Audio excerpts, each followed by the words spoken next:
ನಮಸ್ಕಾರ ವೀಕ್ಷಕರೇ. ಇತ್ತೀಚೆಗೆ ಗುಜರಾತ್ನ ಅಹಮದಾಬಾದ್ ಅಂತಾರಾಷ್ಟ್ರೀಯ ಏರ್ಪೋರ್ಟ್ನಿಂದ ಹೊರಟಂತಹ ಏರ್ ಇಂಡಿಯಾ ವಿಮಾನ ಅತಿ ದೊಡ್ಡ ದುರಂತಕ್ಕೀಡಾಯಿತು. ಈ ದುರಂತ ಆದ ಬಳಿಕ ಹಲವಾರು ರೀತಿಯ ಚರ್ಚೆಗಳು ಈ ವಿಚಾರಕ್ಕೆ ಸಂಬಂಧಪಟ್ಟಂತೆ ಆಗ್ತಾನೆ ಇದೆ. ಇದರ ಜೊತೆಗೆ ಈ ದುರಂತವನ್ನ ಹೊರತುಪಡಿಸಿ ಈ ಏರ್ ಇಂಡಿಯಾ ವಿಮಾನದ ಬಗ್ಗೆ ಈ ಹಿಂದೆ ಒಬ್ರು ಆರೋಪ ಮಾಡಿರ್ತಾರೆ. ಆ ಆರೋಪ ಹೇಗಿತ್ತು? ಆ ಆರೋಪ ಮಾಡಿದ ವ್ಯಕ್ತಿ ಕೊಲೆ ಆಗಿ ಹೋಗ್ತಾನೆ. ಅದು ಕೊಲೆ ಅಂತ ಅವರ ಸಂಬಂಧಿಕರು ಹೇಳಿದ್ರು ಕೂಡ ಪೊಲೀಸರ ತನಿಖೆಯಿಂದ ಆತ ಆತ್ಮಹತ್ಯೆಗೆ ಶರಣಾದ ಅನ್ನುವಂತಹ ವಿಚಾರವನ್ನ ಬಹಳ ಸ್ಪಷ್ಟವಾಗಿ ತನಿಖೆ ಹೇಳ್ಬಿಡುತ್ತೆ. ಹಾಗಾದ್ರೆ ಆ ವ್ಯಕ್ತಿ ಆರೋಪ ಮಾಡಿದಾಗ್ಲೇ ಸತ್ತಿದ್ಯಾಕೆ? ಆತ ಮಾಡಿದಂತಹ ಆರೋಪ ಏನು? ಈ ವಿಮಾನಗಳ ಕ್ವಾಲಿಟಿ ವಿಚಾರಕ್ಕೆ ಸಂಬಂಧಪಟ್ಟಂತೆ ಹಲವಾರು ರೀತಿಯ ಅನುಮಾನಗಳು, ಚರ್ಚೆಗಳು ಈಗಲೂ ಕೂಡ ಆಗ್ತಾನೆ ಇದೆ. ಅದಕ್ಕೆ ಸಂಬಂಧಪಟ್ಟಂತೆ ಇಂಟ್ರೆಸ್ಟಿಂಗ್ ಮಾಹಿತಿಯನ್ನ ಈ ಎಪಿಸೋಡ್ ನಲ್ಲಿ ನಿಮ್ಮ ಮುಂದೆ ಇಡ್ತೀವಿ, ಮಿಸ್ ಮಾಡದೆ ನೋಡಿ.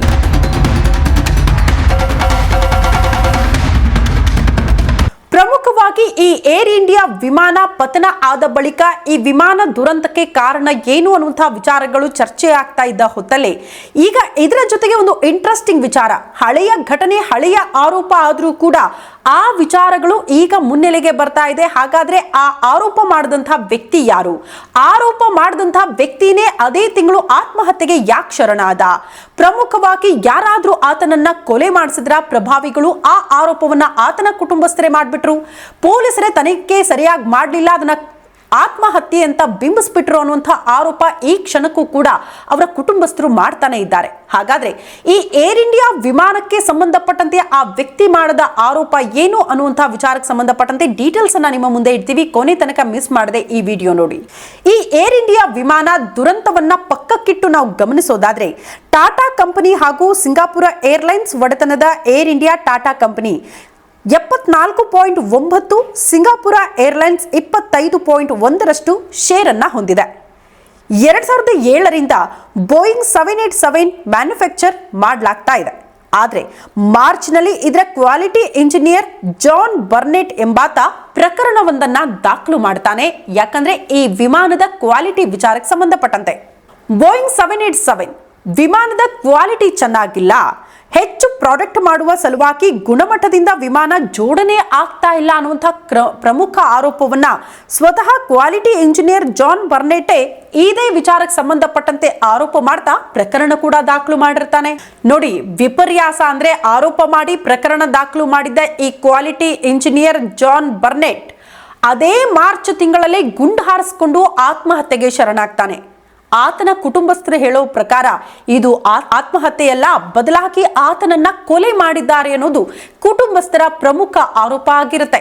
ಆದ್ರೆ ಪ್ರಕರಣವನ್ನ ಮಾಡಿಕೊಂಡಂತಹ ಪೊಲೀಸರು ತನಿಖೆ ಮಾಡಿದಾಗ ಆತನದ್ದು ಆತ್ಮಹತ್ಯೆನೇ ಅಂತ ಶರ ಬರೆದು ಬಿಡ್ತಾರೆ. ಅಲ್ಲಿ ಕುಟುಂಬಸ್ಥರ ಆರೋಪಕ್ಕೆ ಯಾವುದೇ ರೀತಿಯ ತನಿಖೆಗಳು ಕೂಡ ಆಗುವುದೇ ಇಲ್ಲ. ಈ ಆರೋಪ ಪ್ರಕರಣ ಆದ ಬಳಿಕ, ಆತ ಮೃತಪಟ್ಟ ಬಳಿಕ ನಾವು ಬೋಯಿಂಗ್ 787 ವಿಮಾನದಲ್ಲಿ ಯಾವುದೇ ರೀತಿಯ ಸಮಸ್ಯೆಗಳಾಗೇ ಇಲ್ಲ, ಆತನ ಆರೋಪಗಳೆಲ್ಲವೂ ಕೂಡ ಸುಳ್ಳ ಅಂತ ಭಾವಿಸುವುದಕ್ಕೂ ಮುನ್ನವೇ ಇದೇ ಬೋಯಿಂಗ್ 787 ವಿಮಾನದಲ್ಲಿ ಹಲವಾರು ಬಾರಿ ಹಲವಾರು ರೀತಿಯ ತಾಂತ್ರಿಕ ದೋಷಗಳು ಕೂಡ ಕಾಣೋದಕ್ಕೆ ಪ್ರಾರಂಭ ಆಗುತ್ತೆ. ಪ್ರಮುಖವಾಗಿ ಹಾಗಾದ್ರೆ ಯಾವ್ಯಾವ ವಿಮಾನಗಳಲ್ಲಿ ಸಮಸ್ಯೆಗಳಾಗಿತ್ತು, ದೋಷಗಳಾಗಿತ್ತು, ಈ ಕ್ವಾಲಿಟಿ ವಿಚಾರಕ್ಕೆ ಸಂಬಂಧಪಟ್ಟಂತೆ ಆತ ಮಾಡಿದ ಆರೋಪ ನಿಜವಾಗಿ ಹೋಯ್ತಾ, ಇಂಥ ಅನುಮಾನಗಳು ಯಾಕೆ ದಟ್ಟವಾಗ್ತಾ ಹೋಯ್ತು, ಆ ವಿಚಾರಕ್ಕೆ ಸಂಬಂಧಪಟ್ಟಂತೆ ಮಾಹಿತಿಯನ್ನ ಗಮನಿಸೋಣ. ಇಲ್ಲಿ 2024ರಲ್ಲಿ ದೆಹಲಿಯಿಂದ ಬರ್ಮಿಂಗ್ಹ್ಯಾಮ್ಗೆ ಹೊರಟಿದ್ದ ಇದೇ ಕಂಪನಿಯ ವಿಮಾನದಲ್ಲಿ ಸೋರಿಕೆ ಬಂದ ಕಾರಣ ವಿಮಾನವನ್ನ ಕಂಪ್ಲೀಟ್ ಆಗಿ ಸ್ಥಗಿತಗೊಳಿಸಲಾಗಿತ್ತು, ಅಂದ್ರೆ ನಿಲ್ಲಿಸಲಾಗಿತ್ತು. ಅದೇ ಆದ ಬಳಿಕ ಜಪಾನ್ ಏರ್ಲೈನ್ಸ್ನ ಬೋಯಿಂಗ್ 787 ಡ್ರೀಮ್ ಲೈನರ್ 2 ವಿಮಾನದಲ್ಲೂ ಕೂಡ ಇಂಧನ ಸೋರಿಕೆ ಆಗುತ್ತೆ. ಈ 2 ವಿಮಾನಗಳ ಹಾರಾಟವನ್ನ ಜಪಾನ್ ಏರ್ಲೈನ್ಸ್ ನಿಲ್ಲಿಸುತ್ತೆ.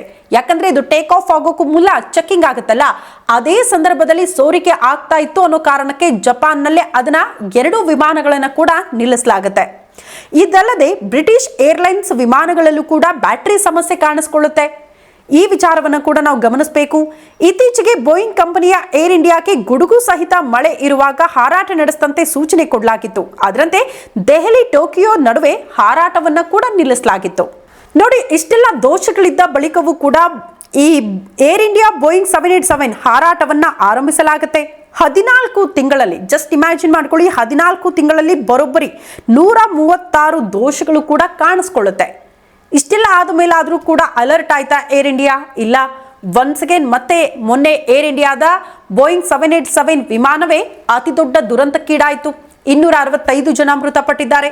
ಈ ದುರಂತ ಆದ ಬಳಿಕ ಈಗ ಈ ಎಲ್ಲಾ ವಿಚಾರಗಳು ದೊಡ್ಡ ಮಟ್ಟದಲ್ಲಿ ಚರ್ಚೆ ಆಗ್ತಾ ಇದೆ. ಹಾಗಾಗಿ ಆ ಆರೋಪ ಮಾಡಿದಂತಹ ಕ್ವಾಲಿಟಿ ಇಂಜಿನಿಯರ್ ಮೃತಪಟ್ಟಿದ್ದು ಯಾಕೆ, ನಿಜಕ್ಕೂ ಆತ ಆತ್ಮಹತ್ಯೆ ಮಾಡ್ಕೊಂಡ ಅಥವಾ ಇನ್ಯಾರಾದ್ರೂ ಆತನನ್ನ ಕೊಲೆ ಮಾಡಿಸಿದ್ರ, ಜೊತೆಗೆ ಆತ ಮಾಡಿರುವಂತಹ ಆರೋಪಗಳು ಕೂಡ ನಿಜ ಅಲ್ವಾ ಅಂತ ಈ ಘಟನಾವಳಿಗಳಿಂದ ಸದ್ಯ ನಮ್ಮ ಮುಂದೆ ಕಾಡ್ತಾ ಇರುವಂತಹ ವಿಚಾರಗಳು.